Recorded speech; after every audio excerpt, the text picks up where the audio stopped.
আমরা জানি যে রক্তদান মহাদান এটা আমরা প্রতিনিয়ত কম বেশি শুনে থাকি। সেই সঙ্গে রাজ্যের বিভিন্ন প্রান্তে আমরা দেখেছি রক্তের জন্য যে রক্তদান শিবিরও হয়। ঠিক সেই জায়গায় দাঁড়িয়ে আমরা যে ব্যক্তির সঙ্গে কথা বলতে চলেছি, হায়দার আলী ওরফে রাজা। তিনি মুর্শিদাবাদের প্রত্যন্ত গ্রামে একটি জায়গায় বসবাস করেন। কিন্তু আজকে যে আমরা যে তার সঙ্গে যে কথাটা বলতে যে বিষয়টা নিয়ে আমরা সরাসরি যে জানতে পারলাম যে রক্তবিন্দু বলে তিনি কি সংগঠন করেছেন। এ পর্যন্ত যেটা খবর যে ২৫০০-এর অধিক মানুষের কাছে তিনি ২৫০০-এর অধিক ইউনিট রক্ত তিনি মানুষের কাছে পৌঁছে দিয়েছেন। শুধু রাজ্য নয়, রাজ্যের বাইরেও। সরাসরি আমরা তার সঙ্গে কথা বলবো। আচ্ছা ভাই, আজকে যে আমরা যে আপনাকে পেয়েছি, সত্যি অসংখ্য ধন্যবাদ আপনাকে। এ পর্যন্ত আমরা যেটা খবর আপনার কাছে আমরা যেটা পেয়েছি যে ২৫০০-এর অধিক রক্তের যে প্রয়োজন হয়েছে মানুষের, আপনি পৌঁছে দিচ্ছেন। এটা কীভাবে সম্ভব হয়েছে? দেখুন, এটা আমার শুধু একার নয়, আমার সংগঠনে যত সদস্য আছে প্রতিটা সদস্যর মেহনত। এটা ঝাড়খণ্ড, পুরো পশ্চিমবঙ্গে, মুর্শিদাবাদ, বীরভূম, বর্ধমান, কলকাতা যারা আছে তারা কাজ করছে। আমাদের হোয়াটসঅ্যাপ গ্রুপ আছে, মেনলি হোয়াটসঅ্যাপ গ্রুপে রিকুয়েশন ফর্ম আছে, সেখান থেকে আমরা লাইভ ডোনার পাঠিয়ে দিই ব্লাড ব্যাঙ্কে। যে ব্লাড ব্যাঙ্কে প্রয়োজন সে ব্লাড ব্যাঙ্কে আমরা লাইভ ডোনার পাঠিয়ে দিই। সে সূত্র হয়তো এ নেগেটিভের দরকার, এ নেগেটিভ ডোনার পাঠিয়ে দিলাম, এ নেগেটিভটা হয়ে গেল। এই সিস্টেমে আমরা রক্ত পৌঁছে দিই মানুষের কাছে। আপনি তো অনেক কিছুভাবে তো মানুষের কাছে পৌঁছানো যায় বা মানুষের কাছে আপনি অনেকভাবেই সমাজসেবামূলক কাজ করা যায়। তো হঠাৎ এই রক্তে পৌঁছে দেওয়ার এই কাজটা আপনি কেন বেছে নিলেন? রক্ত পৌঁছে দেওয়ার বিষয়টা ভাবনাটা এসেছিলো, আমি একবার অ্যাক্সিডেন্ট হয়েছিলাম। আজ থেকে বিগত ৫ বছর প্লাস হয়ে গেল। ৫ বছর আগে অ্যাক্সিডেন্ট হওয়ার সময়তে সে সময় আমার রক্তের প্রয়োজন পড়েছিল। আমি বহরমপুর মেডিকেল কলেজে ভর্তি ছিলাম। এ পজিটিভ পাওয়া যায়, অর্ডিনারি পাওয়া যায় এ পজিটিভ, অথচ আমি রক্ত পাইনি। সে সময় ব্যবস্থা করতে কষ্ট হয়েছিল। এই কষ্টটা যাতে আর কাউরি না হয়, কোনো সাধারণ মানুষ যারা জানে না, রক্ত সম্বন্ধে অভিজ্ঞতা নেই, কোনো কিছুই নেই, তাদের জন্য এই রক্তবিন্দু স্বেচ্ছাসেবী সংগঠন। প্রথমে আমি অন্য সংগঠনে কাজ করতাম, এম ব্লাড ব্যাঙ্ক, অসীম আকরামদার সংগঠন ওটা। সেখান থেকে যাই হোক ওটাই সংগঠন বন্ধ হয়ে যাওয়ার পরে আমি নিজে সংগঠন করি, রক্তবিন্দু স্বেচ্ছাসেবী সংগঠন। অ্যাকচুয়ালি আমার মামা করে দিয়েছিল হোয়াটসঅ্যাপ গ্রুপটা প্রথম, মহিউল ইসলাম সম্রাট। উনি হোয়াটসঅ্যাপ গ্রুপ করে দেন আমাকে দুটো, একটা রক্তবিন্দু এবং একটা রক্তবিন্দু মহিলা, মানে ছেলে এবং মেয়ে আলাদা আলাদা। রক্তবিন্দু নামটা দিয়েছিল গৈরীপুর হসপিটালের ওখানকার একজন ফার্মাসিস্ট অভিজিৎ পাকিরা, ডক্টর অভিজিৎ পাকিরা রক্তবিন্দু স্বেচ্ছাসেবী সংগঠন হিসেবে নামটা দেয়। মানে প্রথমে এটার নাম ছিল গৈরীপুর সমাজ কল্যাণ সমিতি, এটা ক্লাবের নামে প্রথম শুরু করেছিলাম আমরা কাজটা। কিছুদিন কাজ করার পরে অভিজিৎ পাকিরা আমাদের ফার্মাসিস্ট, উনি নাম দেন রক্তবিন্দু স্বেচ্ছাসেবী সংগঠন। সেই সোর্সেই এখনও পর্যন্ত কাজ চলে যাচ্ছে। এই যে অ্যাক্সিডেন্ট, আমার যে রক্তের অভাবটা ঘটেছিল, এটা যাতে আর কাউরি না ঘটে, এই ছুটোছুটি করতে না হয়, সে কারণে আমি এই রক্তের ব্যবস্থাটা করা শুরু করেছি। শুধু রক্ত নয়, আমরা সব কিছুই কাজ করি, যে কোনো যতটুকু পারি সব রকম কাজ করেন। এই রক্ত ছাড়াও হয়তো কোনো জায়গায় আগুন লাগলো, হয়তো আমাদের সংগঠন ছেলেপেলে গিয়ে আগুন নেভানোর চেষ্টা করে। ওটা কোনো জায়গায় মানুষ হয়তো অনাহারে, যেমন লকডাউনে আমরা চাল বিতরণ করেছি, ডাল বিতরণ করেছি। শামসেরগঞ্জে গিয়ে ওখানে গিয়ে আমরা ওই যে ভাঙন হয়েছিল, ভাঙনে গিয়ে চাল, ডাল, পোশাক আশাক সব কিছু আমরা বিতরণ করি। আমাদের বিনা পয়সার বাজার আছে, শীতের সময় কম্বল দিই। বিনা পয়সার বাজার, আমাদের পুরনো বস্ত্র কালেকশন করি আমরা বাড়ি বাড়ি থেকে। গরিব মানুষ যারা আছে, আদিবাসী গরিব মানুষ, ফুটপাতে যারা থাকে, তাদেরকে সেই ওই বস্ত্রগুলো মানে সাজানো থাকে, যার যেটা ইচ্ছে তুলে নিয়ে চলে যায়। নাম দেওয়া হয়েছে বিনা পয়সার বাজার ওটা। তো ইতিপূর্বে এই পর্যন্ত আপনাদের কাছে কত সদস্য আছে? এখনও পর্যন্ত হোয়াটসঅ্যাপ 4টে গ্রুপে 800+ ডোনার আছে, ওটা রক্তদাতা। আর অন্যান্য সদস্য প্রায় মোটামুটি 1500+ আছে সদস্য, টোটাল সংখ্যা 1500+। যারা রক্ত দেয় তারা 800+ রক্তদাতা আছে। সবাই তো রক্ত দিতে পারে না, কিংবা যা হোক বয়স হয়ে গেছে, কিংবা কারোর বয়স হয়নি, কারণ সবাই রক্ত দিতে পারে না। বেশিরভাগ তো মেডিকেল কলেজ আমরা জানি যে কলকাতার মধ্যে। তো শুধু মুর্শিদাবাদ থেকে কি আপনার এই রক্তের সন্ধান করতে বা রক্ত পৌঁছে দিতে মানুষের, সে মুর্শিদাবাদ থেকে কলকাতায়ও আপনার আসতে হয়? হ্যাঁ, কিছু ক্ষেত্রে হয়তো কিছু নেগেটিভ কেসগুলো আসে, সেগুলো মুর্শিদাবাদ থেকে কলকাতা যায়, কলকাতা থেকে মুর্শিদাবাদ যায়, যখন যেদিকে থাকে সেরকম চলে যায়। সবসময় মানে 3 মাস পর তো রক্ত দিতে হবে একটা মানুষ। এবার হয়তো এই পজিটিভ গ্রুপগুলো মেনলি কলকাতা থেকে যে সদস্যগুলো আছে ওরা ওখান থেকে ম্যানেজ হয়ে যায়।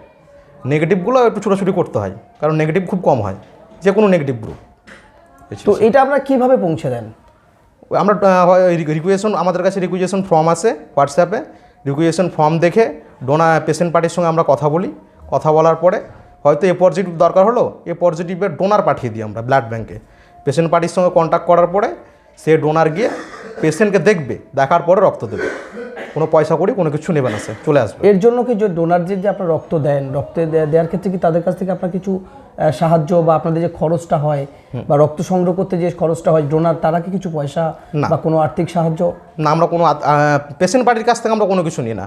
হয়তো রক্তদান শিবির করি কিংবা কোনো কিছু একটা অনুষ্ঠান করলাম, আমরা ডোনেশন কালেকশন করি মার্কেটে। কোনো বন্ধুবান্ধব, গ্রামে যারা সদস্য আছে রক্তবিন্দু, তাদের কাছ থেকে ডোনেশন কালেকশন হয়, কিন্তু যাদের পেশেন্ট পার্টির কাছ থেকে কোনো টাকা পয়সা আমরা নিই না। আপনি এ পর্যন্ত প্রায় তো 2,500-এর উপরে ডোনারকে আপনি মানে প্যাকেজ রক্ত আপনি সংগ্রহ করে দিয়েছেন। আপনাদের সংগঠন যে রক্তবিন্দু সংগঠন, তো যে ডোনারদের রক্ত দিয়েছেন তারা কি আপনাদের সঙ্গে যোগাযোগও রেখেছে কোনো সময়, যে তারাও আপনাদের সংগঠনের সঙ্গে এসছে বা রক্ত দিয়েছে বা তারা রক্ত দেবে বলেছে, যে বিপদের সময় যে রক্ত পেয়েছে সেভাবে যে তারাও দেবে, এরকম কোনো নজির আছে আপনার? না, এই বিষয়টা সম্পূর্ণ দেখেন, যখন কোনো আমার হয়তো রক্তের দরকার পড়লো, আমি রক্তের জন্য ছুটাছুটি করছি, তখন ওর আপন ভাই হয়ে যায়, আমি ছেলে হয়ে যায়, মায়ের পেটের ভাই, অনেক কিছু হয়ে যায়। তারপরে সেরকম যোগাযোগ থাকে না কাউরির সঙ্গে, রাখে না, ওরাও রাখে না, আর আমি রাখার চেষ্টা করি নিচে অবশ্যই। এবার আমি একা মানুষ কিংবা আমার সংগঠনের বাকি যারা আছে সবাই সেরকম যোগাযোগ রাখার চেষ্টা করলেও থাকে না যোগাযোগটা, মানে রক্ত পাওয়ার পরে সব ভুলে যায় বিষয়টা। এরকমই হয়ে আসছে এখনও পর্যন্ত, দীর্ঘ 4 বছর থেকে। তো আপনারা আর একটা শুনলাম যে আপনারা বিনা পয়সার বাজার করেছেন, এই বাজারে আর কাদের জন্য করেছেন অ্যাকচুয়ালি? এটা আদিবাসী, তারপরে যারা একদম গরিব বস্তিতে বাস করে, তারপরে ফুটপাতে যারা থাকে, কিছু অ্যাবনর্মাল মানুষ স্টেশন রাস্তাঘাটে ঘোরাফেরা করে, বাস স্ট্যান্ডে, তাদের জন্য এটা। আমরা একটা জায়গায় যাই, ওখানে আমরা যতগুলো পুরনো কালেকশন আছে, মানে মার্কেট থেকে আমরা কালেকশন করি, বাড়ি থেকে কালেকশন করি, সেসব কালেকশনগুলো আমরা একটা জায়গায় সাজিয়ে রাখি। এবার যার যেটা ইচ্ছে সে সেটা নিয়ে চলে যাবো ওখান থেকে, কোনো পয়সা করি না হবে না ওখানে। এটা কি এই বাজারটা কোথায় করেছেন? এটা সব জায়গায়, মায়ের সাথে হয়তো বহরমপুরে করি, কোনো সময় কান্দিতে, কোনো সময় সাগরদিঘিতে, কোনো সময় হয়তো জিয়াগঞ্জে করলাম, মানে ঠিক নেই, এক এক জায়গায় কোনো গ্রামে চলে গেলাম, আদিবাসী গ্রামে, অনেক জায়গায় হয়েছে এটা, অনেক জায়গায় করেছি। তো পুরানো নির্দিষ্ট কোনো জায়গা নেই। পুরানো কাপড় নেওয়ার মানুষের কি চাহিদা আছে আপনার? এখনও আছে মানুষ, এখনও অনেক মানুষ গরিব আছে যারা অ্যাবনর্মাল, তারপরে আদিবাসী, এখনও নেয় এরা।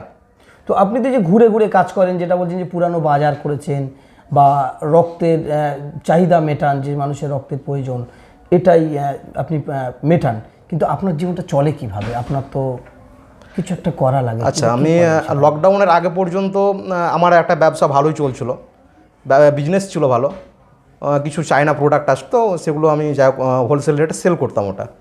তো এখন আপাতত লকডাউনের 1 মাস আগে থেকে চায়না বন্ধ পুরো, এখনও চায়না খোলেনি, ব্যবসা বন্ধই আছে। পুরো বিষয়টা পুরো এই যে আমার সংসার মেনটেন, সেটা পুরোটাই আমার দাদু করে। আমার দাদুর নাম আলতাফ হোসেন, হুকারহাট মসজিদের মুয়াজ্জিম, পুরোটাই উনি করেন। এখনও পর্যন্ত আমার কোনো কিছু ভাবতে হয় না ওই বিষয়টায়। তবে আমার একটা পাওয়ার দিয়েছে দাদু, যতদিন বাঁচবো আমি বেঁচে থাকতে সমাজসেবা কর, কোনো দিন মানুষের খারাপ কাজ করবি না, আমি সেটাই করে আসছি। এটা কি দাদুর নির্দেশ? হ্যাঁ, দাদুর নির্দেশ এটা। আমি দাদুর কাছেই মানুষ, ছোটো থেকে, ছোটোবেলায় মা মারা গিয়েছে, দাদুর কাছেই মানুষ আমি। এটা তো এইটা করতে গিয়ে আপনার কি কোনোদিন বাধা আসেনি? অনেক বাধা এসছে, বাধা কাটিয়েছি। যেমন একটা বাধার কথা বলতে হয় না এগুলো, দেখুন কিছু নেতা আছে, না বাধা তো আসতেই পারে, মানুষের ভালো কাজ করলেই তো তাদের বাধা। কিছু নেতা আছে হয়তো এলাকায়, জানি না কীরকম নেতা ওরা, তো ওরা ভালো তো কাজ করে কিনা জানি না, রাজনীতির অপর মানেটাও সমাজসেবা, ওরা তো নিজে সমাজসেবা করবেই না, কেউ করলে সেটা দেখতে পারে না, এই বাধাগুলো আসে। আমরা নাকি দালাল, রক্তদান শিবির করতে গিয়ে অনেক বাধার মুখে পড়েছি, এরা রক্তটা নিয়ে গিয়ে বিক্রি করে দেবে, এরা রক্ত ওই এতে শিবিরে রক্ত দিও না, না তো এই রক্তটা তোমার বিক্রি হয়ে যাবে, এরা এখানে ধান্দা করতে এসছে, 1,00,000-2,1 টাকা কামিয়ে নেবে। এরকম অনেক জায়গায় হয়েছে, আমার নিজের গ্রামেও হয়েছে, বাইরে শিবির করেছি তবুও হয়েছে, এটা এরকম ঘটেছে আমার লাইফে অনেক কিছু। তো এইভাবে যে চালিয়ে যাচ্ছেন, তো আগামী দিনে আর কি আরও অন্য কিছু করার ইচ্ছা আছে আপনার? সেটা সামনে আসুক, ভাববো, অনেক কিছুই আছে ভাবনা।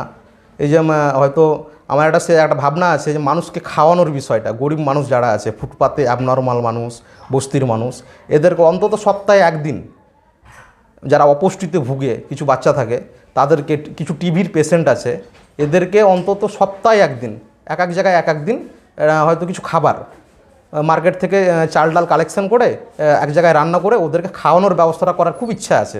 জানি না কতটা হবে, সামনে এটা রেখেছি টার্গেট।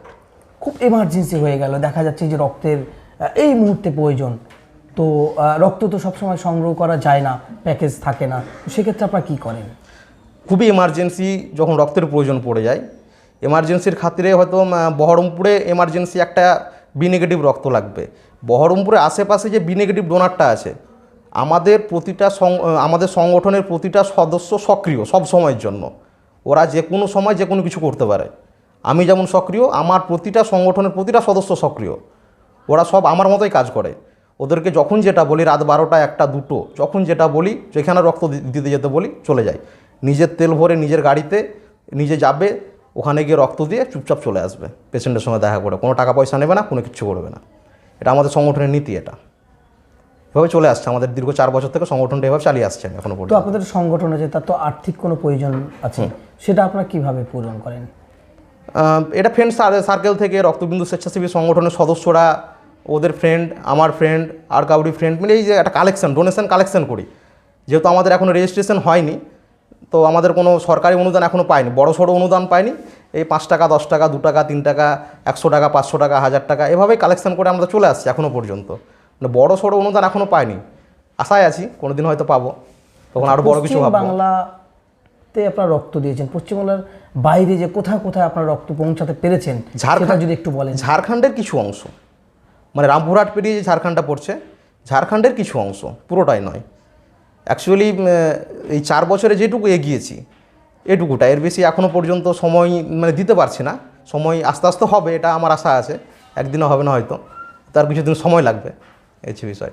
অসংখ্য ধন্যবাদ আপনাকে যে আমরা এতক্ষণ আপনার সঙ্গে মূল্যবান কথা বললাম, যে সত্যি রক্তের যে প্রয়োজন, রক্তের যে ঘাটতি, এখনও পর্যন্ত আমরা যেটা জানি যে সেটা পূরণ করা মানুষ ছাড়া আর সেভাবে কিছু দেখা যাচ্ছে না। ঠিক সেই জায়গায় দাঁড়িয়ে হায়দার আলী ওরফে রাজা, তিনি যেভাবে তার কাছে কয়েকশো, বলতে গেলে যে দেখা যাচ্ছে কয়েক হাজার মানুষ হয়তো তার সঙ্গে যোগাযোগে আছেন।